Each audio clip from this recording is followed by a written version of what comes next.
You're listening to the Reconditioned podcast, and on today's episode, we take a deep dive into the world of sensory herbalism. So keep listening for all things wellness and personal growth.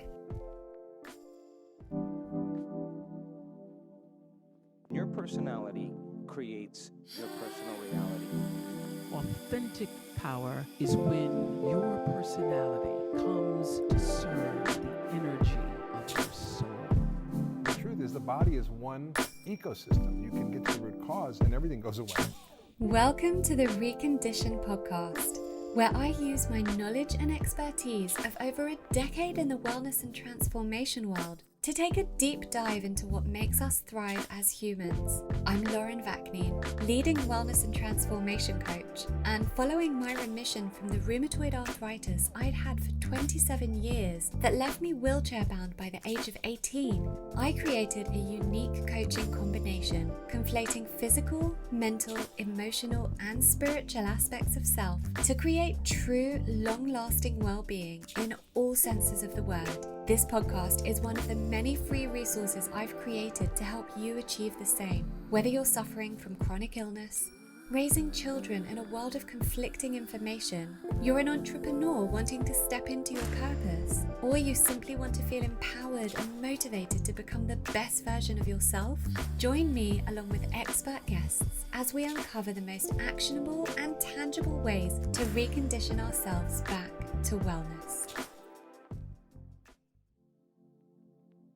This season of Reconditioned is sponsored by Block Blue Light, the world's leading supplier of blue and artificial light blocking products, including blue light glasses and blue blocking lighting solutions. Blue light blocking products aim to alleviate digital eye strain, improve sleep, and optimize health through mitigating the harmful effects of artificial light from screens and modern lighting. For a 10% discount across the range, visit blockbluelight.co.uk and enter the code Lauren10. Thank you to Block Blue Light.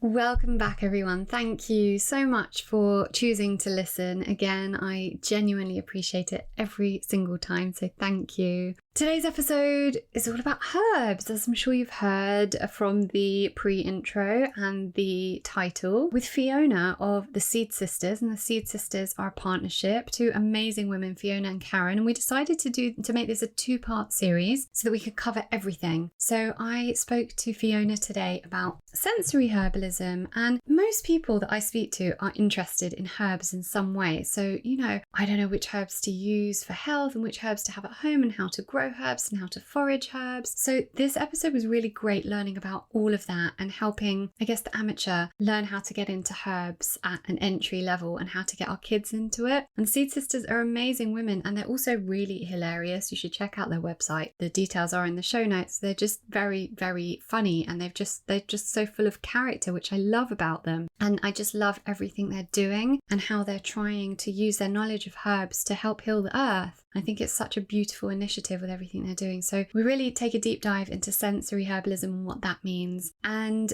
next week we will be speaking with Karen, where we will be speaking about kitchen witchery. So obviously stay tuned for that as well. In other news, my Recondition Your Life Academy is still going strong. I'm recording this a few weeks in advance, so I don't know if it's sold out yet, but have a look and see if you're still interested in it. Then it will be at laurenvakninecoaching.com. And I'm very, very excited to get started on it because I feel like my whole life has been leading up to this very program, to be able to share with you all the things that got me better and that got me happy and healthy and that I incorporate into my everyday life to keep me in a place of homeostasis and equilibrium and just health and happiness. So check it out. And the great thing about it, and probably the best thing about it, is you're going to be with a group of like-minded, high vibe women who will, sorry for the guys listening, women only, although you can book me for one-to-one sessions if you're a man. I do work with many men on a private basis. But yeah, so many people I speak to, so many women I speak to are kind of going through this shift and finding that the people that are around them are no longer serving them, and they don't know how to attract like-minded people. And this course is not only going to provide you with 20 other women to give you these long-lasting friendships, but also show you how to be magnetic for those things. So check it out, laurenvakninecoaching.com. So I will now let you get on with the show, but as usual, if you enjoy the podcast, please feel free to share with people that you know would enjoy it too. That is the best way to get podcasts out there. If it benefits you in any way, please share it with those you love. And without further ado, we will now get on with the show. So here is Fiona.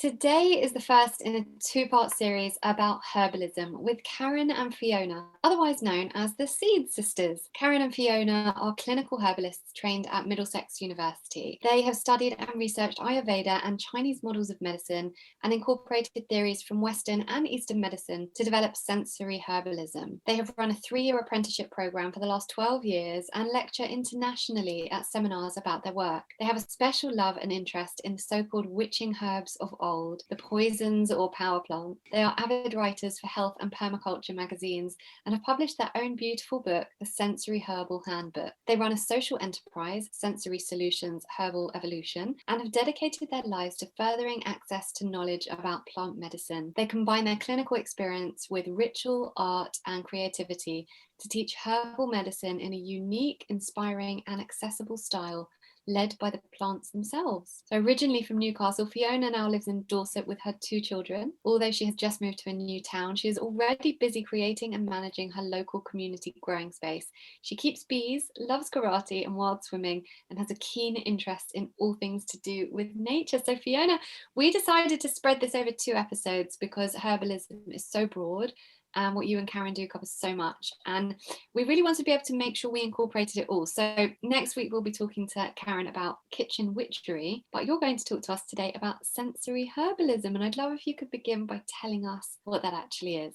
Oh, hello, first of all, and hello. Thank you for that. That was lots of information in our biog. Sensory herbalism is something that me and Karen have developed over years of working with the plants. We were both quite lucky to have met plants at an early age and really felt that connection with them before we went to university or herb school and sat in rows in desks and learned about plants on slides and black and white sheets with words written on them. And we're actually taught an amazing breadth of clinical knowledge, but it was quite devoid of the real connection to the plants. So we set about working together. We'd do study sessions, so we'd get together to study, and inevitably we'd end up going out into the fields, the forests, the hedgerows, harvesting herbs and just working with them, really experiencing the herb where it was growing, looking what it was growing around, using our sense of smell and touch, tasting the herb, and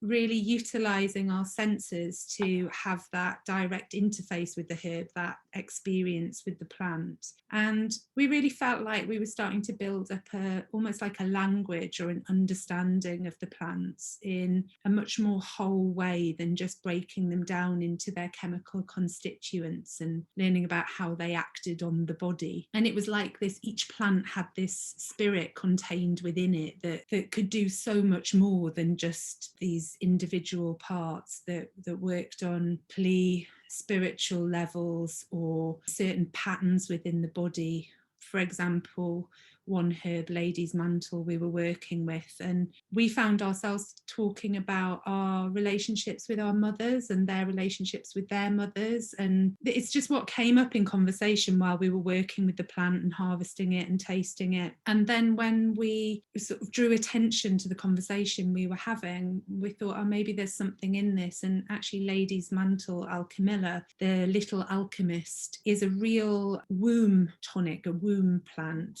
and it's really about transformation and got a lot of links to the idea of the sacred feminine or this lineage of the mother line. And we started working with it specifically to help support people with any issues around that, or to bring out conversations around it. So sensory herbalism is using your senses to get to know and understand the language of the plants physically as well as more energetically, because a bitter taste can indicate that it's good for digestion.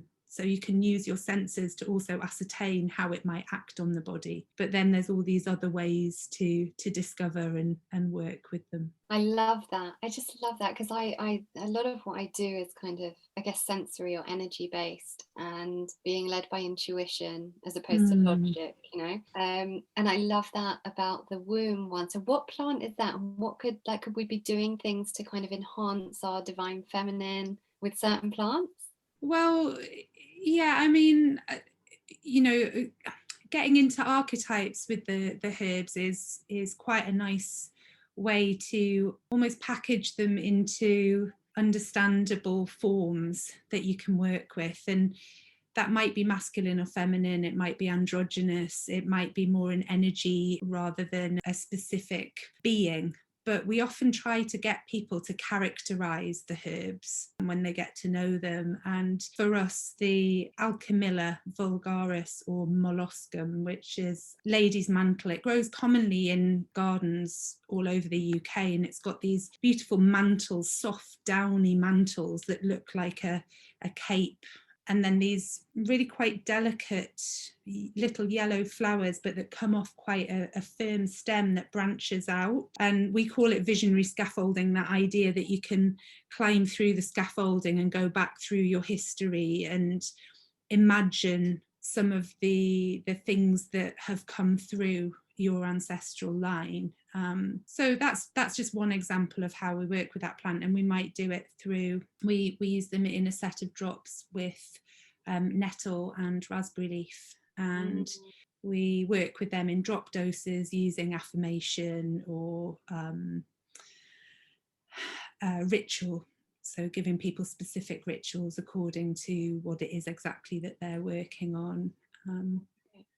And what you often find is that some of these emotional patterns are what lead to presentations in the physical body. So lady's mantle might be used where there's imbalances with the menstrual cycle, heavy periods particularly, where there's been damage to the womb, or any of the tissue in the pelvic region, really. But it's high in tannins, which you find in black tea. It's what leaves the black scuzz around a cup of black tea.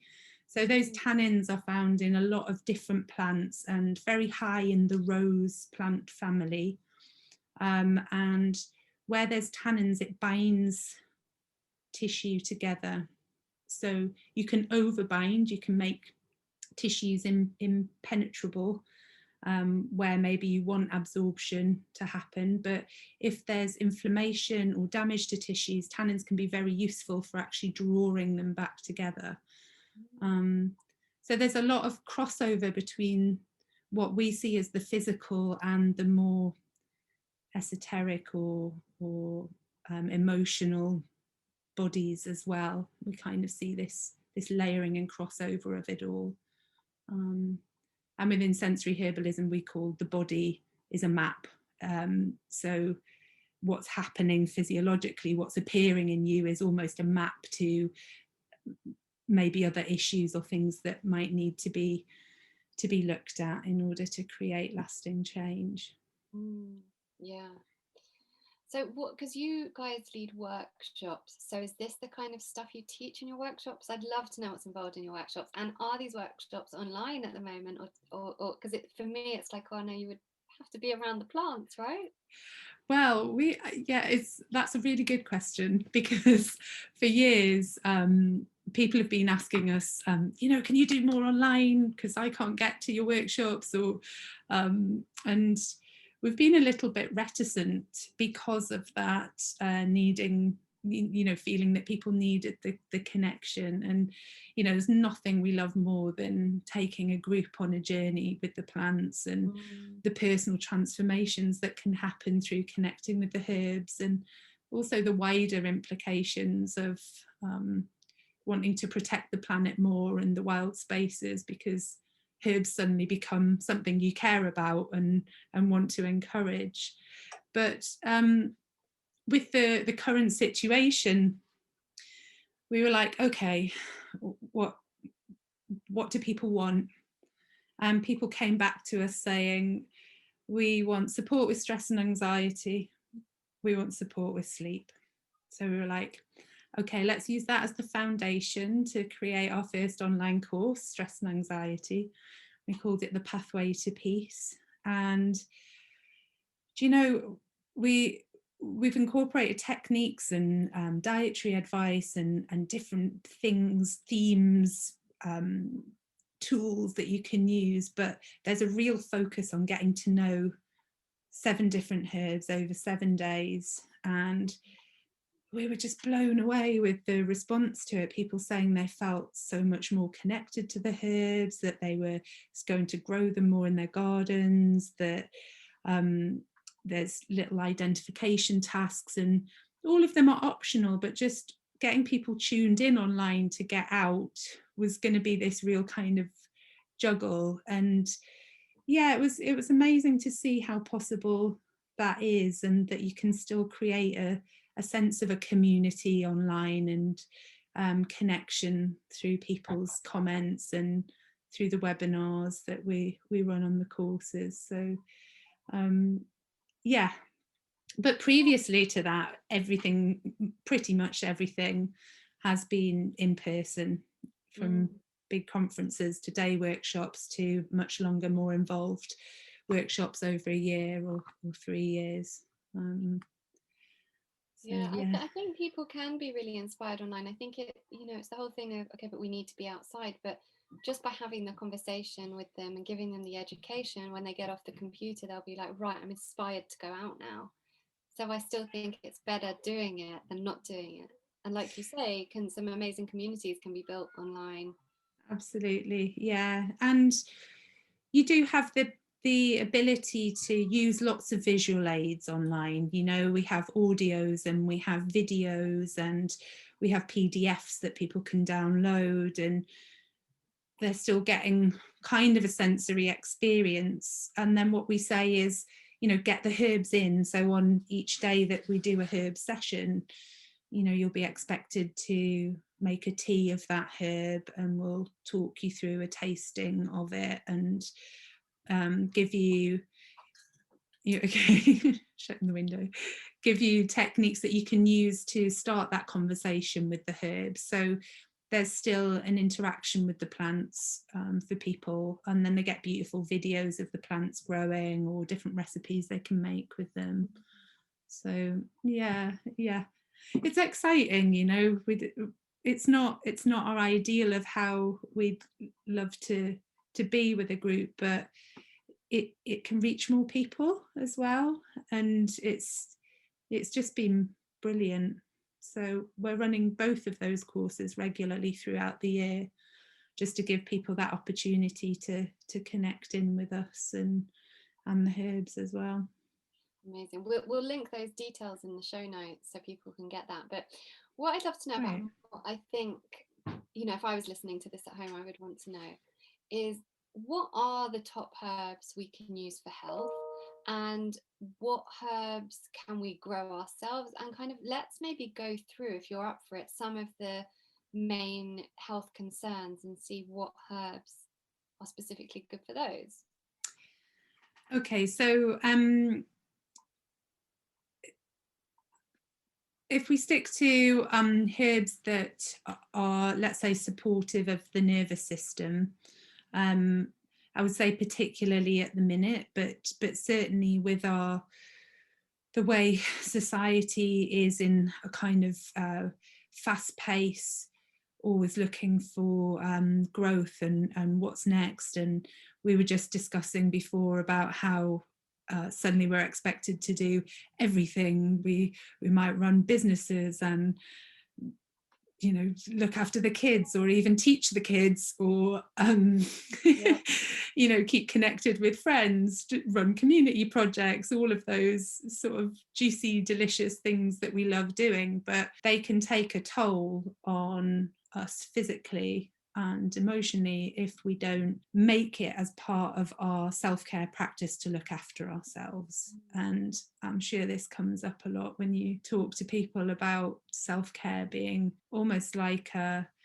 act of a political act taking care of ourselves so that we can be strong to cope with what's going on in the world, what we need to bring to offer to help create lasting social change.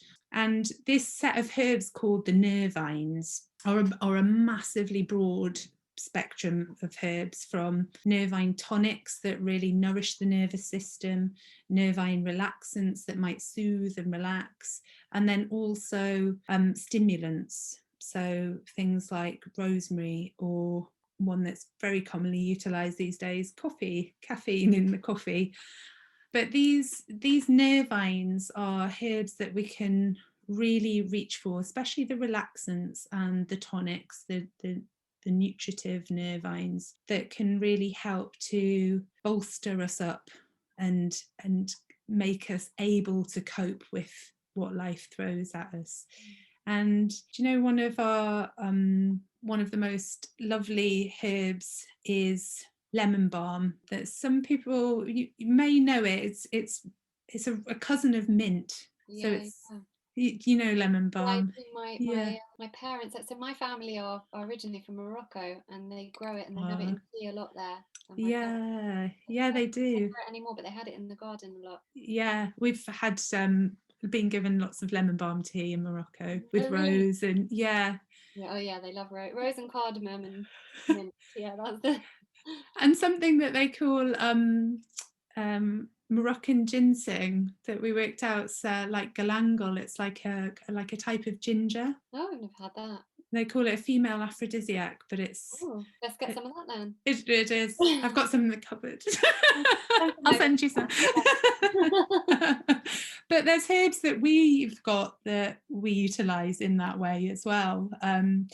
So we use... This is a slight tangent from what we were talking about, but we make a passion potion that has chili and daisy and valerian in it. Now, valerian's one of those relaxant nervines that people use for sleep. You're nodding your head, you've heard of valerian. Yeah. And it's like a classic, I use valerian for sleep. And we put it in this combination with herbs, and then we're like we made it as a bit of a party potion to kind of go out on and give ourselves a little boost. I love that you do that.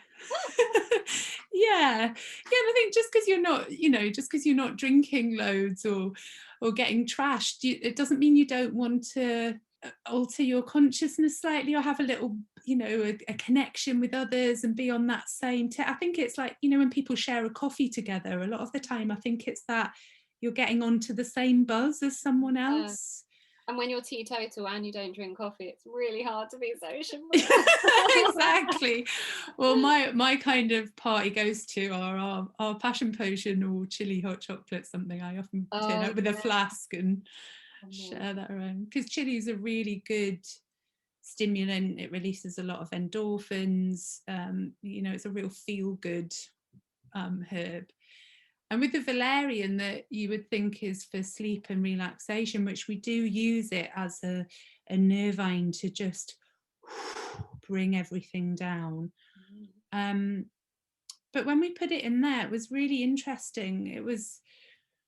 We started taking it, and it was like the whole room came alive with this kind of really we were giving it to everyone, just little drops of it, with this really kind of sensual energy. And we were like, what have we done? We were just like doing this tiny, it was like a little back room of a club, into this sort of heaving.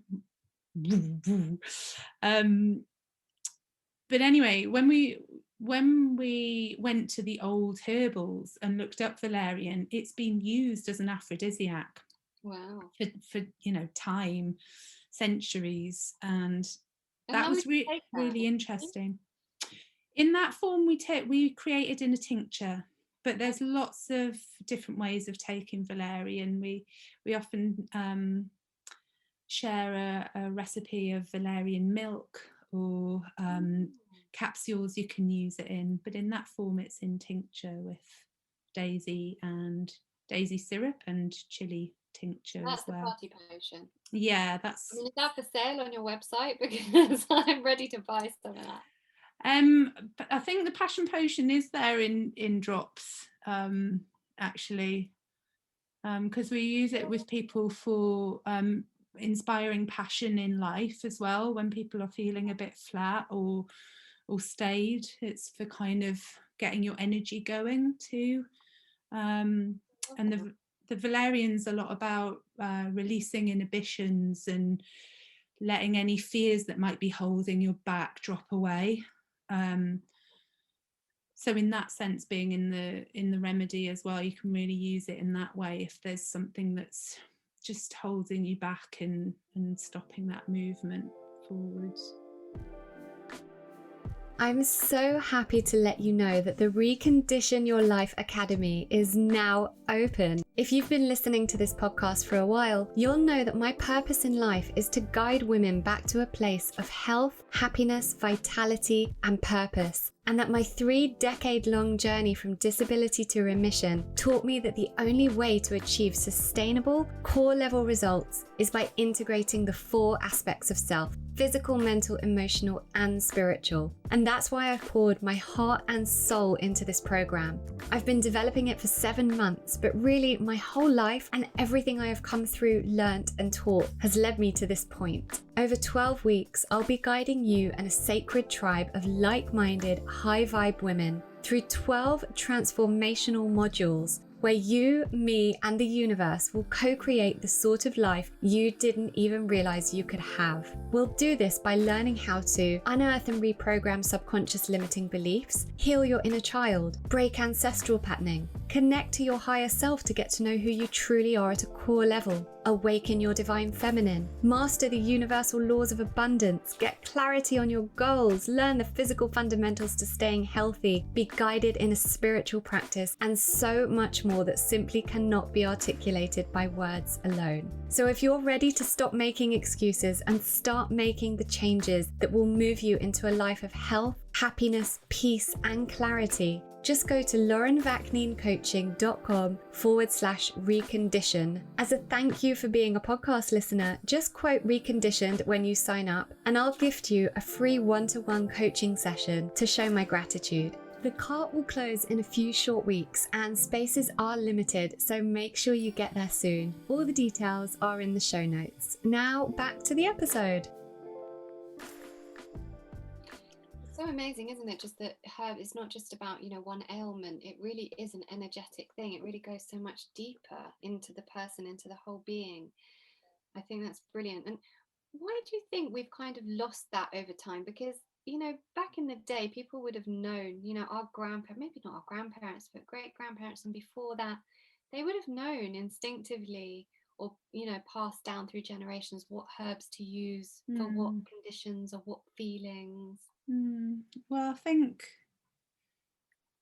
probably it is our grandparents. It's quite a complex. There's lots of different reasons and elements to this that we feel. One of the big ones has been we feel the expectation that someone else will take care of your health. Yes, yeah. And the NHS here, public healthcare is absolutely amazing, and because it's so brilliant to have access to free healthcare, it's almost eaten itself. It can't cope with the expectations and the responsibility that's placed on it when someone can walk past a sage plant in their garden with a sore throat and go to the doctor and take up 15 minutes of their time, and may or may not be given some medication for that, but there's something right there on your doorstep that you could have made a tea out of. And that idea of simple remedies for simple day-to-day complaints is something that we're really passionate about empowering people to pick up on, so that we can start taking the pressure off the NHS, so that people want to take more responsibility for their own healthcare.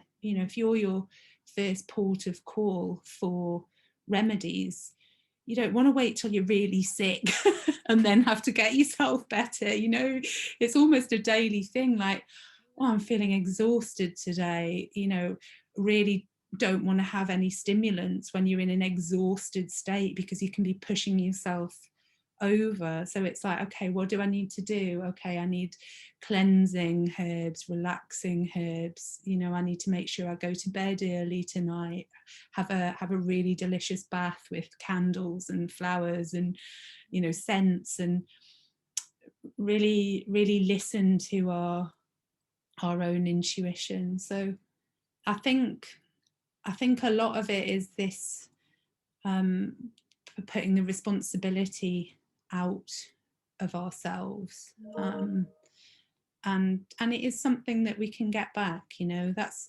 sensory herbalism is all about. It is within you. It's not knowledge that really can die out, because it's all there within the conversations with the herbs.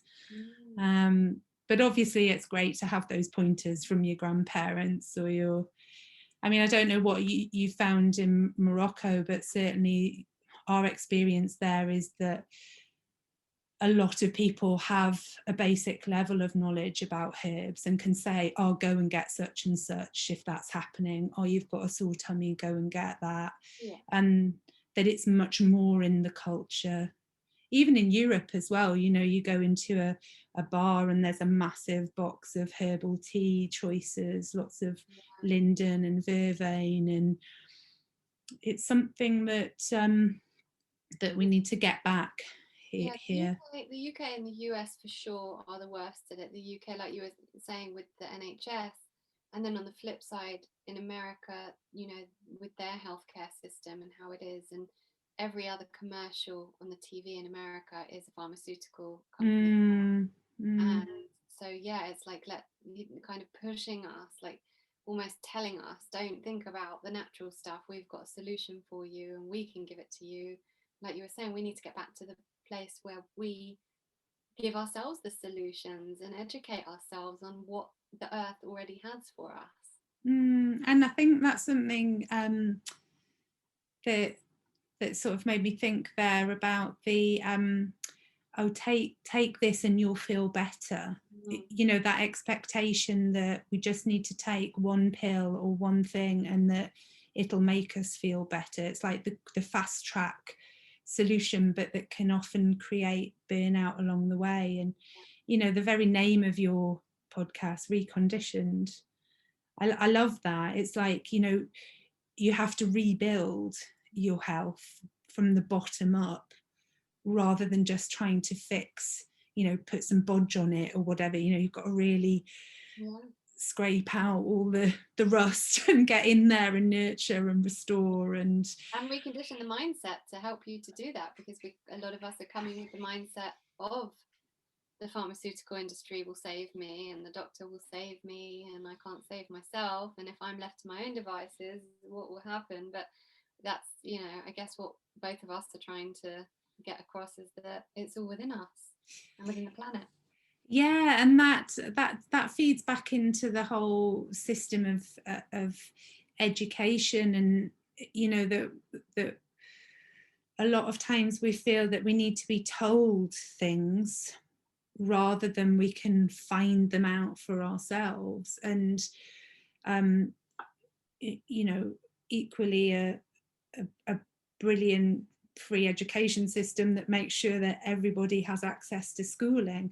But at the same token, we get people that come on our courses and they're fearful to pick up a pen and draw a plant because they feel like they can't draw.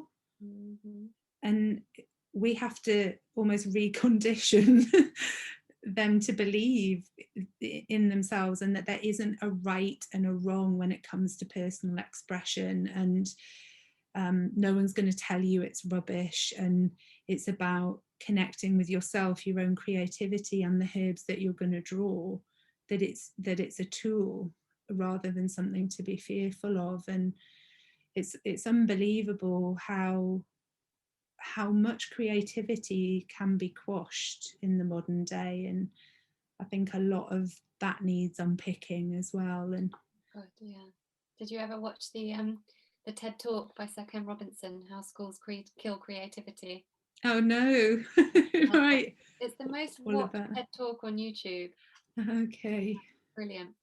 But we digress. Oh yes, but all about that, exactly. Well, I think it's all part of the same thing, you know, creativity, healthcare, Absolutely. Thinking for ourselves.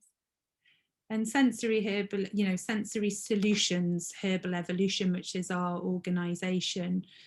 After we developed the system of sort of teaching people connection with herbs, you know, it's become a much bigger beast, for want of a better word. It's like, you know, we realized that there actually needs to be a huge shift out there, and we've set up our organization as a community interest company, which means that, you know, we don't own any of the shares in it. It's all about putting profit back into the aims of the organization, and a lot of that is about encouraging people to grow community medicine gardens, you know, from a welly boot outside the library with some herbs in it and some information, to sort of big council land, you know, renting a big bit of council land and doing a huge growing project. So this sort of vast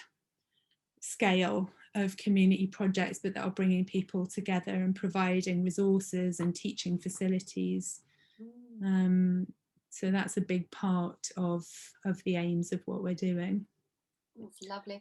Thinking about it, I have a lot of my audience are homeschooling families. I mean, in general times, not just COVID. And it sounds like a great initiative for homeschool communities.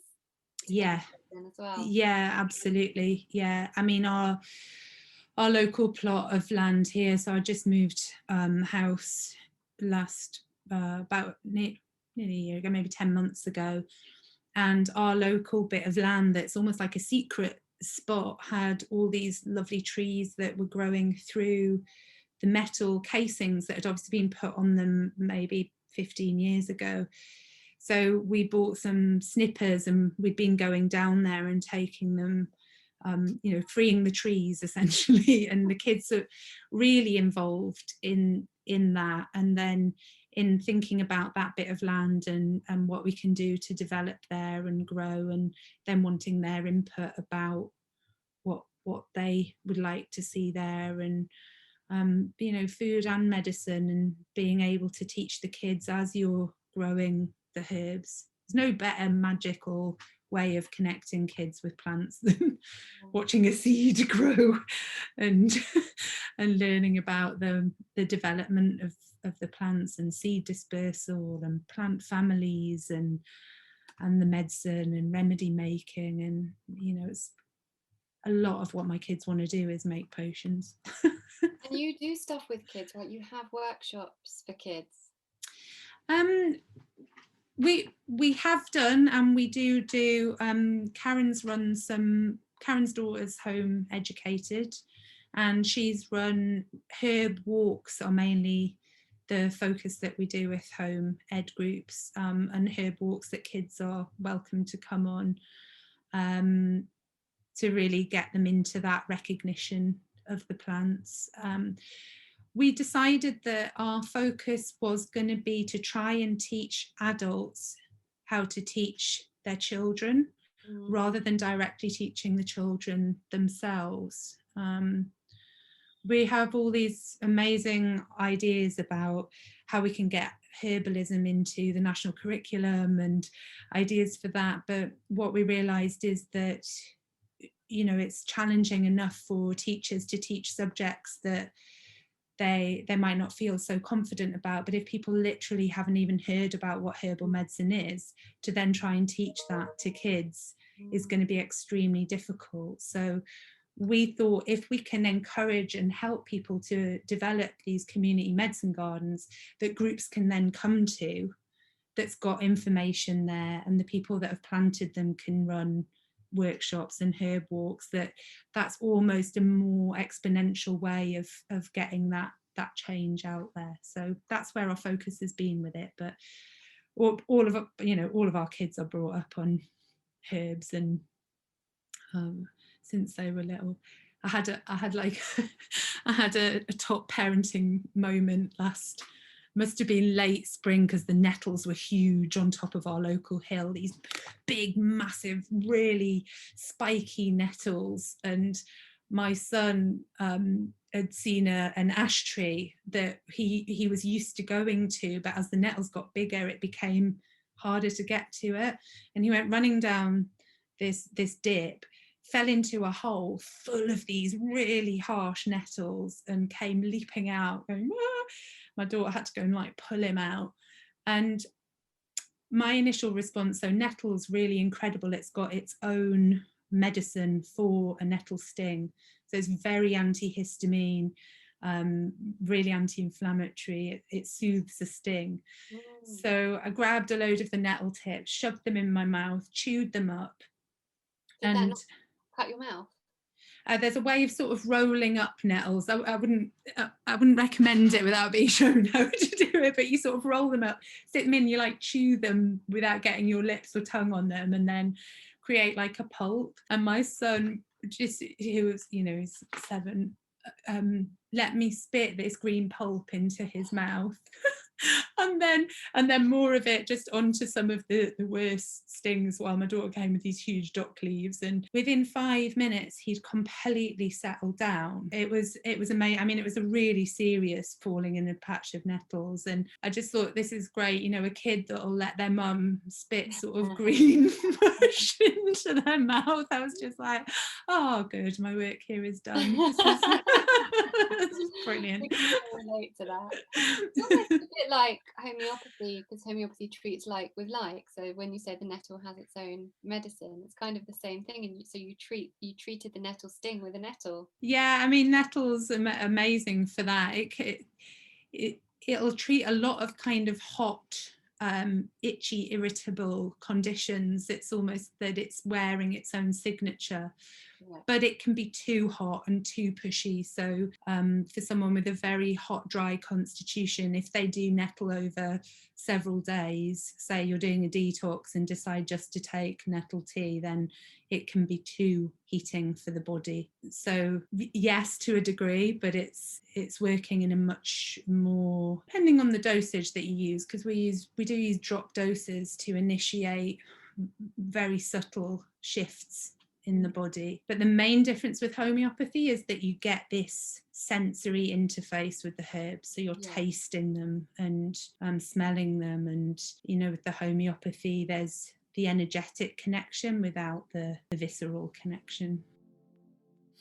We'll be back to the episode really soon, but first a quick word from our sponsors, Block Blue Light. So as a busy mum and entrepreneur, there are days where I have to work into the evening, and this means being at my screen way longer than I'd prefer. So a while back, I invested in a pair of blue light blocking glasses. Now, if you've never heard of blue light blocking, let me give you a quick rundown. Natural blue light from the sun boosts our mood and alertness, but technology has meant that we're now exposed to so much artificial blue light from screens, devices, and all modern lighting, and it's really affecting our health. Artificial blue light disrupts our sleep, interferes with our hormones, and causes digital eye strain, which can lead to long-term eye health issues. Now, I've been wearing my blue light blocking glasses for a while, but it was in the second lockdown when I was homeschooling that I decided to get a pair for my 5-year-old to protect him from the amount of screen time that was required for his learning. And he now wears them anytime he's at a screen and if he's watching TV after dark. We got them from Block Blue Light, who are the world's leading supplier of blue and artificial light blocking products. I chose them above some of the other brands because they're dedicated to delivering the world's most optimal and science-backed blue light glasses and blue blocking lighting solutions like light bulbs. Some benefits you might notice instantly are improved sleep, less headaches, less migraines if you suffer from them, less eye strain, and a genuine boost in your well-being as your body adjusts back to its natural circadian rhythms. And let me tell you, since wearing these glasses, it's the first time in his whole 5 years that my son has slept past 7 a.m. And my most recent revelation with Block Blue Light has been their fit over glasses, because I wear glasses for TV and computer and was finding it hard to wear both. But the fit over glasses are designed to slip right over your normal glasses without any heaviness or strain, so you get the best of both worlds. So to check out all of Block Blue Light's incredible health boosting products, including day and nighttime glasses, blue light blocking light bulbs, and 100% light blocking sleep masks to help you into a deeper sleep. Visit blockbluelight.co.uk and use the code Lauren10 for a 10% discount. That's blockbluelight.co.uk and use the code Lauren10. Thank you to Block Blue Light. So let's go back through some of the common ailments and what sort of herbs, because what I'm guessing people at home listening now are going to want to know is, they're probably going to be like, oh, this is great herbs, but how do I do it? What herbs do I need to have to hand? And how should I use them? Should I plant them? Should I put them in teas? Should I make tinctures? Should I make balms? So someone wants to get started. Yeah, you were asking about what's good to grow. So there's some really good basics to have in your garden. The lemon balm that we talked about is a lovely one. The rosemary, a rosemary bush, sage, and all of these are really good at doing their thing. They don't need loads of care once they get going. Lemon balm is a herb that's both uplifting and relaxing. So it's got this kind of dual action to it. It's not to be taken where there's any hypothyroidism. It can dampen down an underactive thyroid. But it's a really lovely tea to have a fresh sprig of just in a cup of hot water and let that infuse. Mint is always one that we have around. And then Karen will talk more about it in your next one, but lots of the culinary ones like your oreganos or your marjoram, where you can incorporate those herbs into your cooking as well a lot. And also there's a lot of herbs that grow prolifically in the wild. So that's a whole other thing. But calendula is a really nice one, those bright orange flowers. You can get a lot of cultivated varieties of calendula, but it's really just the bright orange. They've got no more than 2 layers of flowers around them. Really, really sticky, really bright. And their Latin name, calendula, they're so named because they're meant to flower on every calendar month of the year.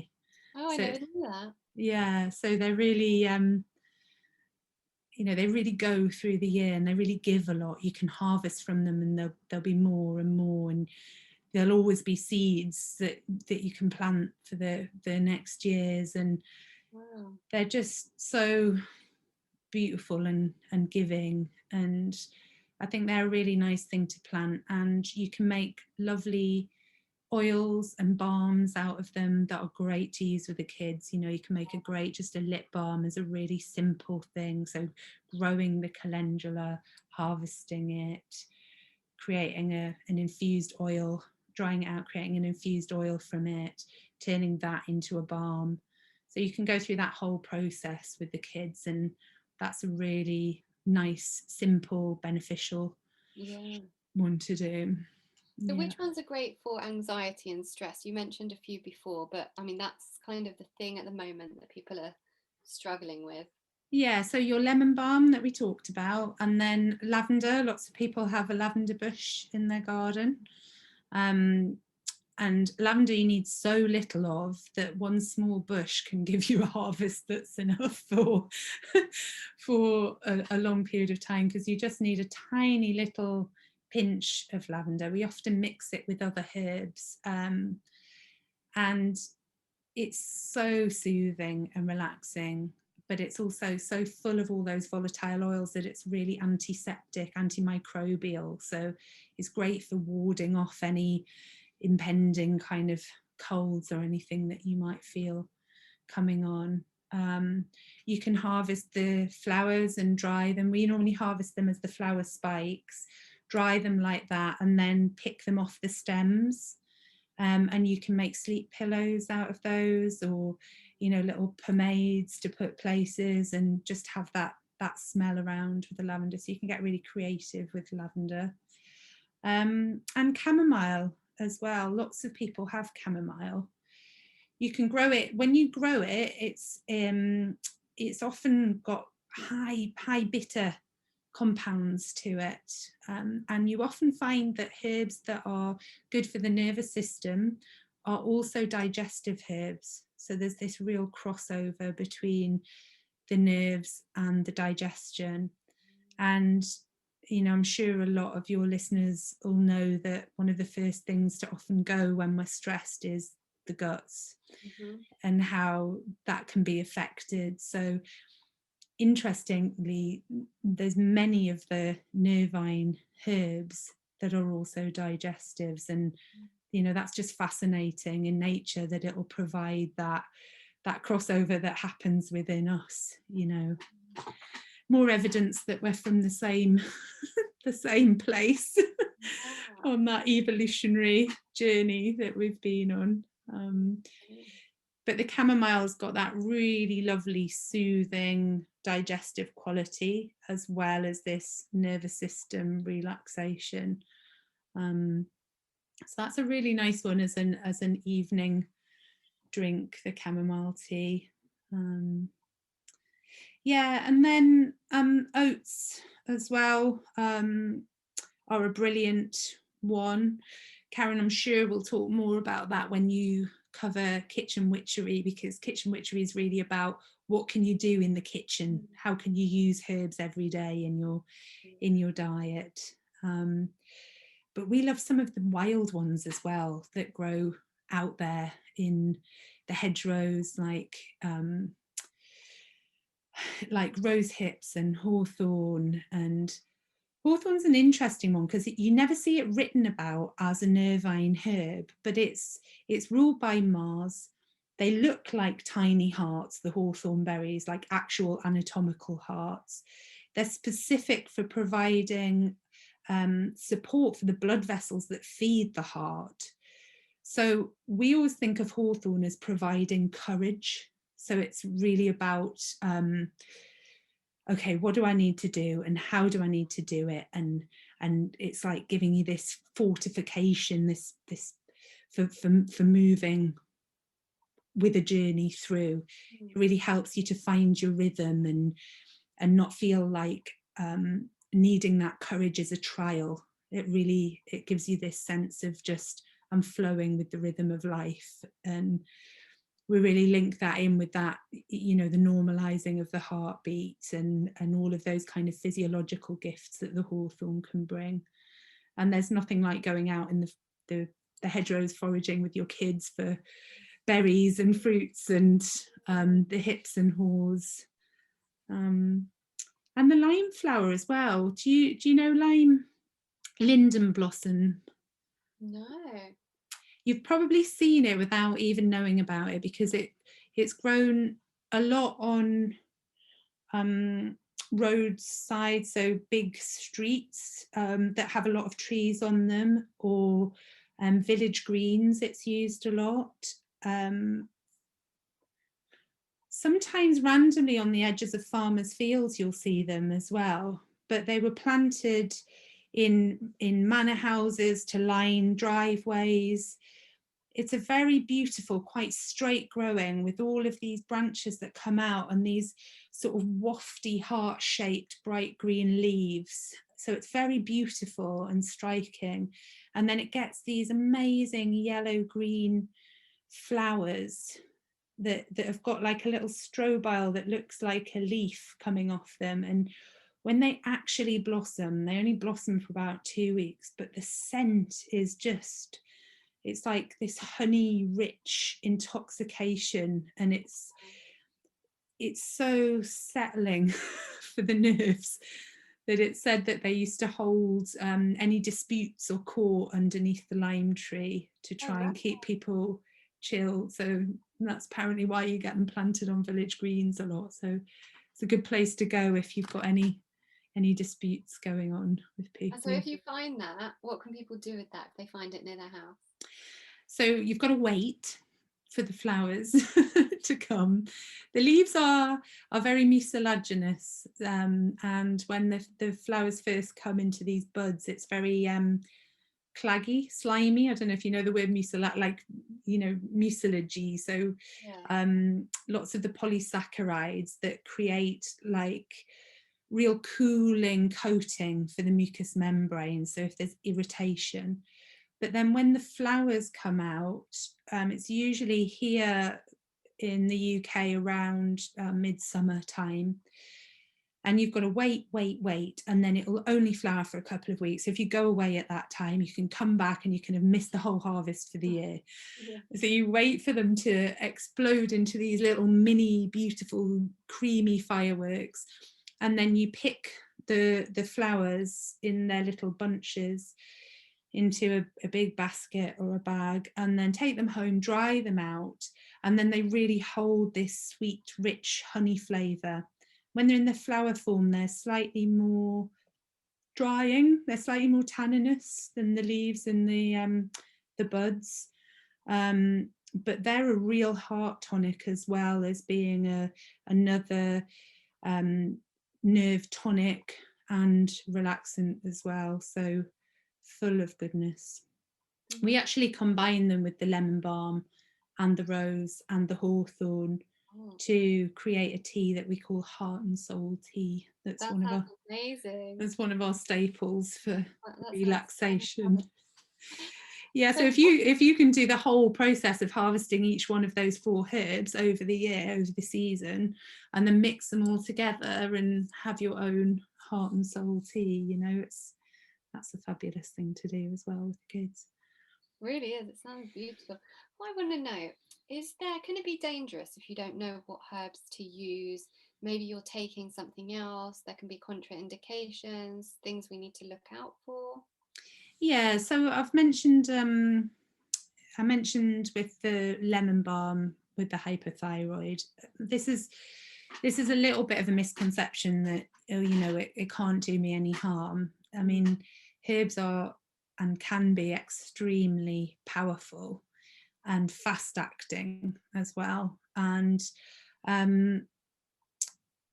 it is good to know, first of all, the identification of herbs. You know, you can show someone, or they can look in a book and look at images, but when you actually go out there, there can often be things that can be mistaken for other things. So making sure you're really sure about the identification of something. If you're then just drinking a cup of tea of it, or having it as, you know, a herb that you might reach for a bit of here and there, is much less of an issue than taking something every day over several weeks. That's when you can really start to get contraindications with medication, or you know, like the thyroid stuff with the lemon balm. The more connected with the plants you get, the more intuitive you are of what things are affecting you in what ways. But it's really good to research around the herbs and just look it up. You know, that word contraindications mean, is there anything that isn't indicated to go alongside its use? So it might be certain medications or conditions, pre-existing conditions. But yeah, a little bit of a herb in a tea to taste, and, you know, generally that way it's more like, you know, someone who is on lots of blood thinners might not want to bosh loads and loads of garlic, because garlic can thin your blood, but, you know, eating a bit of garlic in your food's not going to make a difference. So there's kind of degrees to it. But yeah, with herbs, it's sometimes the more you know, the more overwhelming it can get, because there's so much. It's like sometimes ignorance is bliss. But yeah, starting small with one herb that you're sure about the identification of, and, you know, playing with making teas or blends, like that heart and soul blend, you know, then you're not just using one herb, for example. And the balm, you know, creating a really lovely balm for an external use, great way to start. And actually what we say a lot of the time is just grow the herbs. Sometimes that's enough, you know, and you will get to know them through growing them. You'll inevitably be picking up your herbals and reading about them as you grow them, and by the time they're ready to be harvested, you'll have a much better, more deep understanding of the herb, and if it's something that's for you, if it's not, if it's something you want to have just to use in your food or have a tea with, or create something external with. So yeah, growing is something we always say is a really, really good way to start to get to know the herbs. I was just going to ask you what your takeaway message would be, and I'm guessing it's that then, start growing your own herbs and go from there. That's the starting point, is getting in some seeds or some plants and planting them out and nurturing them, and really understanding that your love will be fed back from the plants, and connecting with other people that have got that same interest and passion, so that you can share your stories and your findings. And that was just the best for me and Karen, was having each other to work with and bounce all those ideas off, and and know that someone else is having the same experiences too. It affirms what you're experiencing. So connecting with other plant lovers and growing, and I think the self-care as well, especially with that idea of supporting stress and anxiety generally in your life. Yeah. 3 takeaways. Greedy.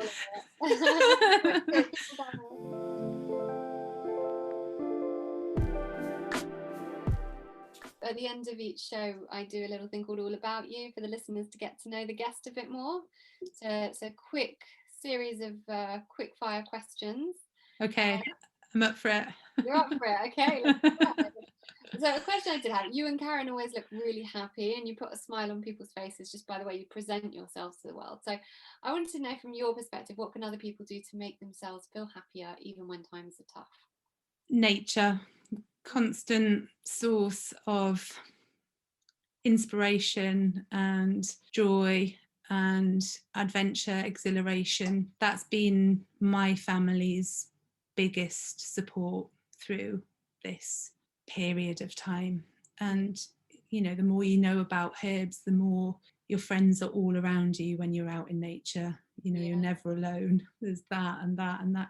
And even in cityscapes, what's peeping up through the cracks, and what can you see where those signs of nature coming back and creeping through, and that resilience that nature has, I think is really inspiring. And one thing about this time is that people started walking more, and I know lots of my friends and me, we found these like paths and these walks that we never knew about, with fields, and that's been really nice discovering that. Yeah, I mean, moving to a new place and not being able to, straight away, the first lockdown, not being able to go out further afield, we were enforced to completely explore everywhere within about a 3-4 mile radius, and it's been brilliant. Okay, next one. If you had to go through another lockdown but with no TV or internet, and you could choose just one book to see you through that time, what would it be?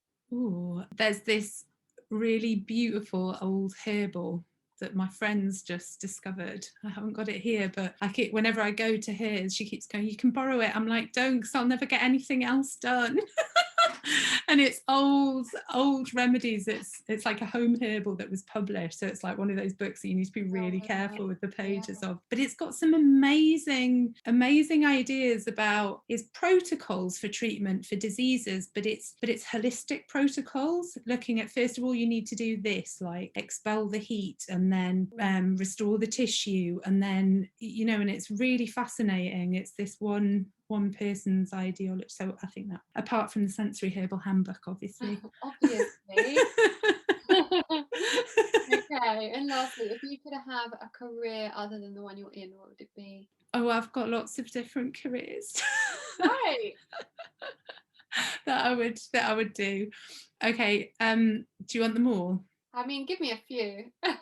Well, there's not hundreds of them. Okay, so one is kind of linked, but it's that I would be doing more research into particularly what are deemed the poisons or the witching herbs that we do anyway. But I might try and take that a bit more into like a clinical setting and do some more research around that if I had the time to do that. Another one is like get into comedy, which is what me and Karen are heading for. We're just like just that picture of you, the one on your website. It's like you do look like a comedy act. And that's how you want to approach you.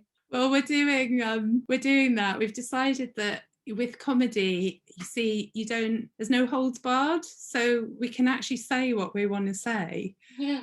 So when we go to conferences and we do big talks about what could be deemed quite serious topics, where we're just interjecting them with our stories, and we've really been exploring how to bring, because quite a lot of our stories are pretty comedy anyway. They don't need a lot of embellishment, but we've been working on bringing that forward a bit more. So watch this space. Yeah, keep me updated on that Yeah. one.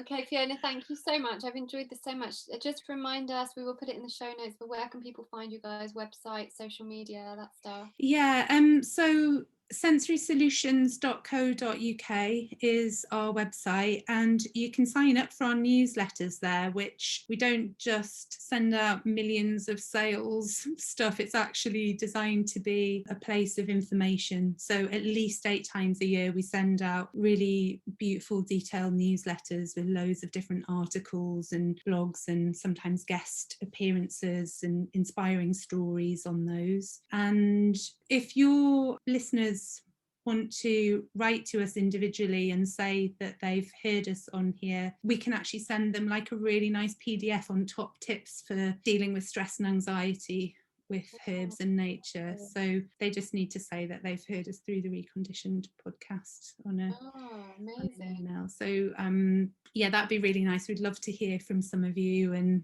connect more. And yeah, and then we're Sensory Solutions Herbal Evolution on Facebook, but all of our social media links are on the website. So if they visit sensorysolutions.co.uk, everything's up there. You can find out more information about us at the About Us page, and we've got some of our community initiatives and stuff on there as well. So perfect. Yeah. Thank you so much, Oh, Fiona. thank you so really much. Lovely, and I'm very inspired now to start growing. Yay. All right, well, we'll catch up with Karen Excellent. next week. Yeah, we'll keep in touch. Brilliant. It was so nice to chat to you. You. Thank you so much for choosing to listen to Reconditioned today. I'd be so grateful if you could subscribe and maybe even leave a review if you enjoyed this episode. And better still, if you could share with friends and family who could benefit from the content, that's what I'd really love. I just want us to share the love so that everyone can understand how to use an integrative approach to life and health. For more free resources, visit laurenvaknine.co.uk and laurenvakninecoaching.com.